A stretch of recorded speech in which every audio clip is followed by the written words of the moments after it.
the day is over. Hopefully I also stretched and activated before my workout, before my training. So last stretch, third stretch of the day. I'm gonna do 2 standing stretches. The first one for the quads, just basic, keeping the balance, hugging the foot and holding it around 20 seconds per leg, something like that. I might extend the leg and then pull it back, doing some more mobility. I'm gonna get the knees together. After 20 seconds, of course, I switch leg.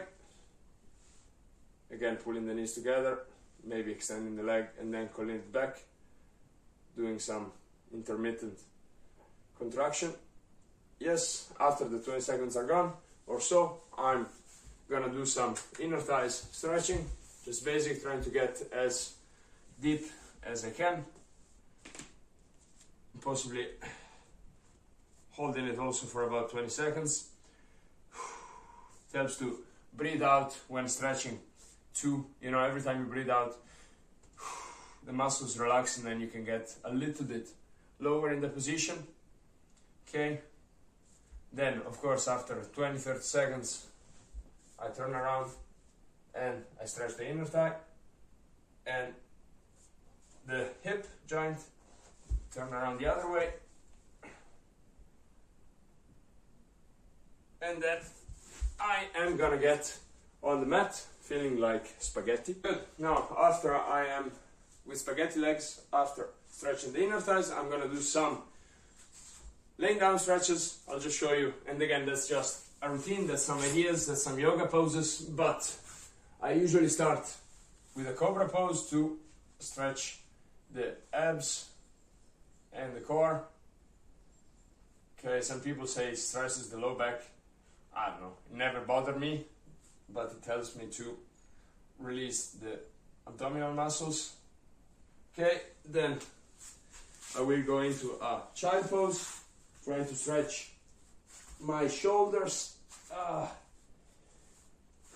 And again, the same concept counts.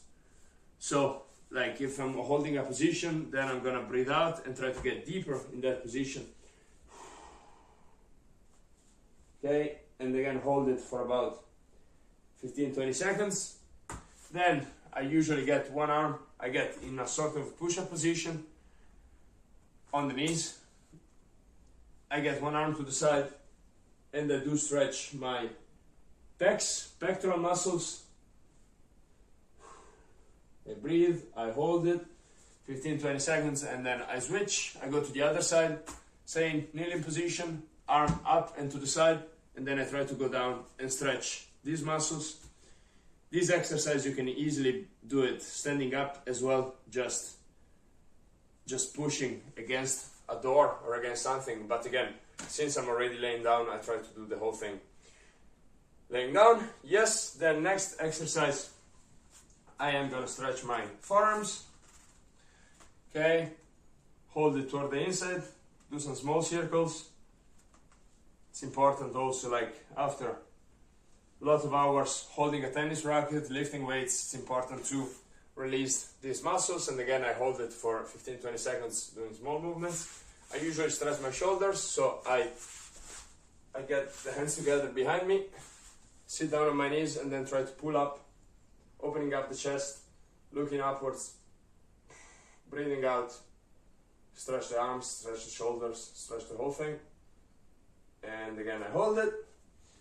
Moving on from that, I am gonna stretch my shoulder. So I lay on the side, I roll over, so I have the thumb up, the hand is flat on the ground, okay, with the back of the hand. Then I just roll over it and stretch the back of the shoulder. I hold it 10-15 seconds, then I go back, then I roll over again. Yes, and then still fighting against my own lack of internal rotation, I'm gonna go in the sleeper position.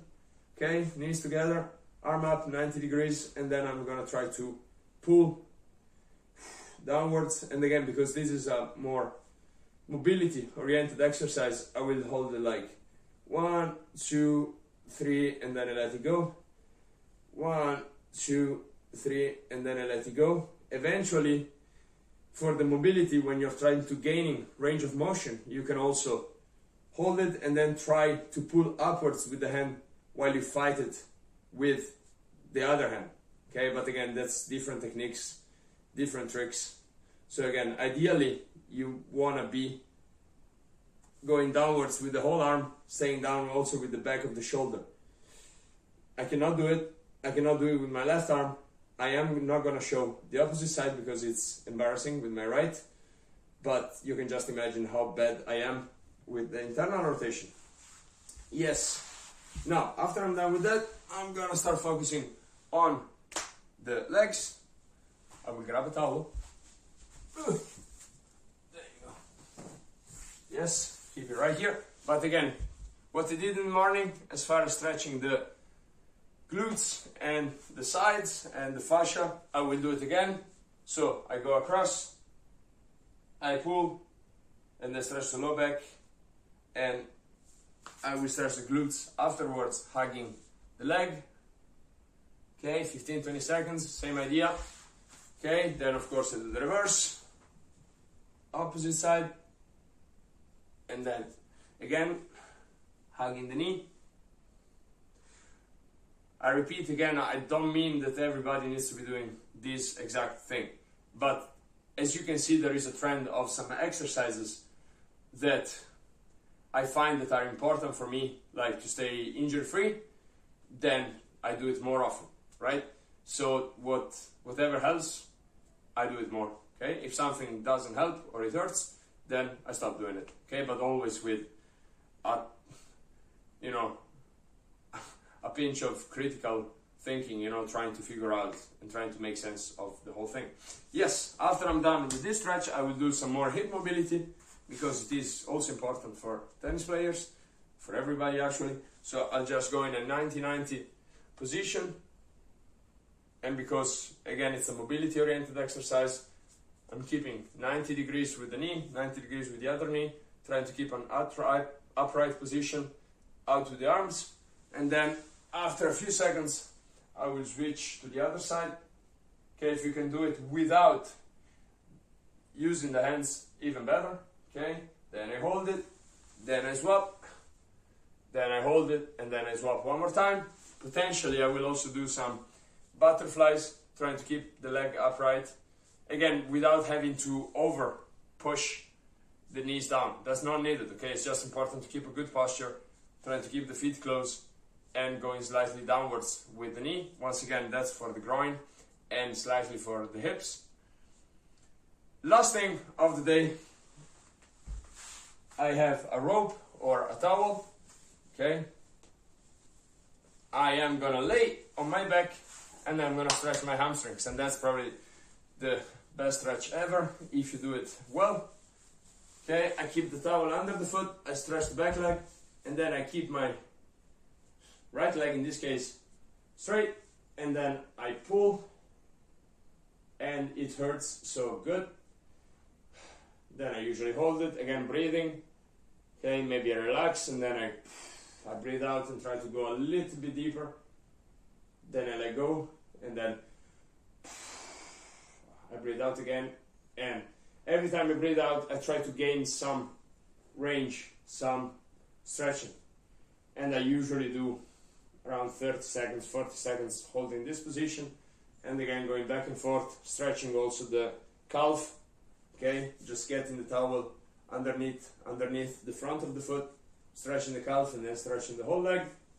Of course, I am also gonna switch, so I switch foot, switch leg. Gosh dang it. I stretch, I breathe out, I relax.